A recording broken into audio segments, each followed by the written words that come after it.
wabarakatuh. Halo sobat warga Indonesia, balik lagi di channel Dunia Gibah.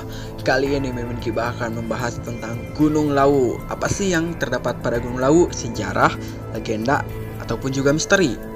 Nah, sebelum lanjut ke videonya, bagi teman-teman yang belum subscribe, yuk bantu channel ini supaya lebih giat lagi membuat video menarik lainnya dengan cara klik tombol subscribe, like jika kamu suka dengan video ini, dan komen jika ada yang ingin ditanyakan.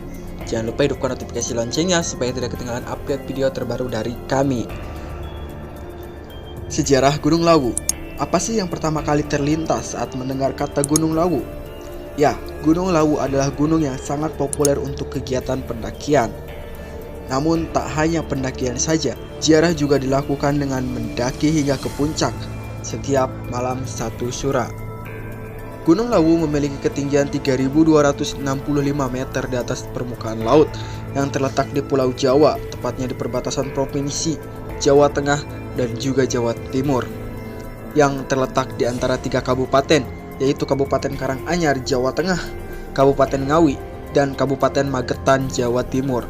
Status gunung ini adalah gunung api stratovolcano. Gunung Lawu memiliki 3 puncak, yaitu puncak Hargodalem, Hargodumiling, dan Hargodumilah. Bagian lereng ini terdapat sejumlah tempat yang populer sebagai tujuan wisata, terutama di daerah Tawangmangu, Cemorosewu, dan Sarangan.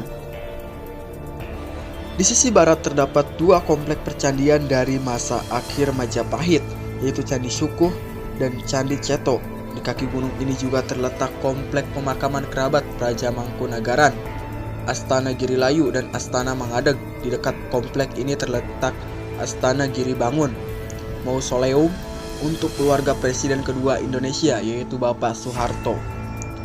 Gunung Lawu diperkirakan terakhir meletus pada tanggal 28 November 1885. Gunung Lawu mempunyai kawasan hutan Dipterokarp Bukit, hutan Dipterokarp Atas, hutan Montane, dan hutan Ericacecius.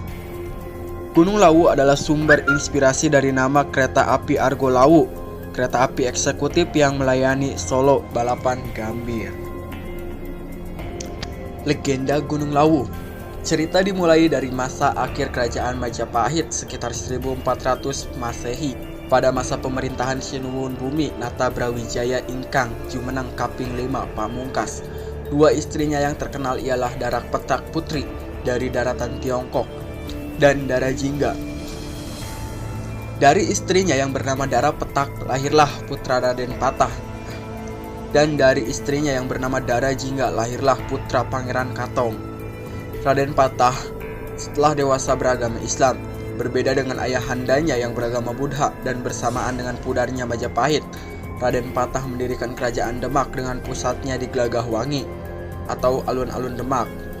Melihat kondisi yang demikian itu, masyhurlah hati sang Prabu sebagai raja yang bijak pada suatu malam. Dia pun akhirnya bermeditasi memohon petunjuk Sang Maha Kuasa. Dalam semedinya didapatkan wangsit yang menyatakan bahwa sudah saatnya cahaya Majapahit memudar dan Wahyu Kedaton akan berpindah ke kerajaan Demak. Pada malam itu pula lah sang Prabu dengan hanya disertai pemomongnya yang setia Sabdo Palon diam-diam meninggalkan keraton dan melanglang praja, dan pada akhirnya naik ke puncak Gunung Lawu. Sebelum sampai di puncak, dia bertemu dengan 2 orang kepala dusun, yakni Dipa Menggala dan Wangsa Menggala. Sebagai abdi dalam yang setia, 2 orang itu pun tak tega membiarkan tuannya begitu saja. Mereka pun pergi bersama ke puncak Hargadalem. Saat itu sang Prabu bertitah, "Wahai para abdiku yang setia, sudah saatnya aku harus mundur. Aku harus muksa dan meninggalkan dunia ramai ini." Dipa Menggala, "Karena kesetiaanmu kuangkat kau menjadi penguasa Gunung Lawu dan membawahi semua makhluk goib dengan wilayah ke barat hingga wilayah Gunung Merapi atau Gunung Merbabu, ke timur hingga Gunung Wilis, ke selatan hingga pantai selatan, dan ke utara sampai dengan pantai utara dengan gelar Sunan Gunung Lawu. Kepada Wangsa Menggala kau kuangkat sebagai patihnya dengan gelar Kiai Jalak." Tak kuasa menahan gejolak di hatinya, Sabdo Palon pun memberanikan diri berkata kepada sang Prabu, "Bila demikian adanya, hamba pun juga pamit berpisah dengan sang Prabu. Hamba akan naik ke Hargodumiling dan meninggalkan sang Prabu di sini." Singkat cerita, Sang Prabu Brawijaya pun muksa di Hargo Dalem dan Sabdo Palon muksa di Hargo Dumiling. Tinggallah Sunan Lawu sang penguasa gunung dan Kiai Jalak yang karena kesaktian dan kesempurnaan ilmunya kemudian menjadi makhluk gaib yang hingga kini masih setia melaksanakan tugas sesuai amanat Sang Prabu Brawijaya. Misteri Gunung Lawu. Gunung Lawu menyimpan misteri pada masing-masing dari 3 puncak utamanya yang menjadi tempat yang dimitoskan sebagai tempat sakral di tanah Jawa.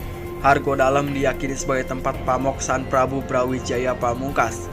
Hargo Dumiling diyakini sebagai tempat pamoksan Ki Sabdo Palon.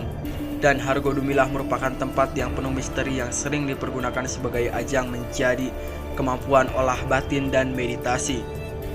Konon, Gunung Lawu merupakan pusat kegiatan spiritual di tanah Jawa dan berhubungan erat dengan tradisi dan budaya Praja Mangkunegaran. Setiap orang yang hendak pergi ke puncaknya harus memahami berbagai larangan tidak tertulis untuk tidak melakukan sesuatu, baik bersifat perbuatan maupun perkataan.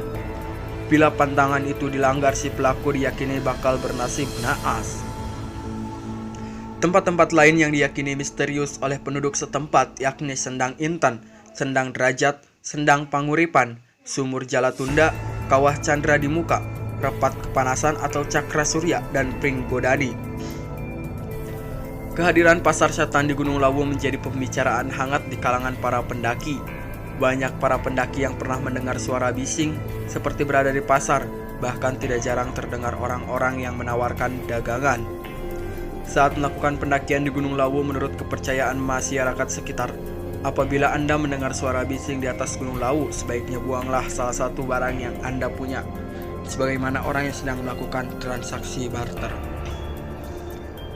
Jika kamu belajar hari ini tentang Gunung Lawu, jangan lupa tekan tombol like-nya dan subscribe. Dan jangan lupa hidupkan notifikasi loncengnya supaya tidak ketinggalan update video terbaru dari kami. Terima kasih. Wassalamualaikum warahmatullahi wabarakatuh.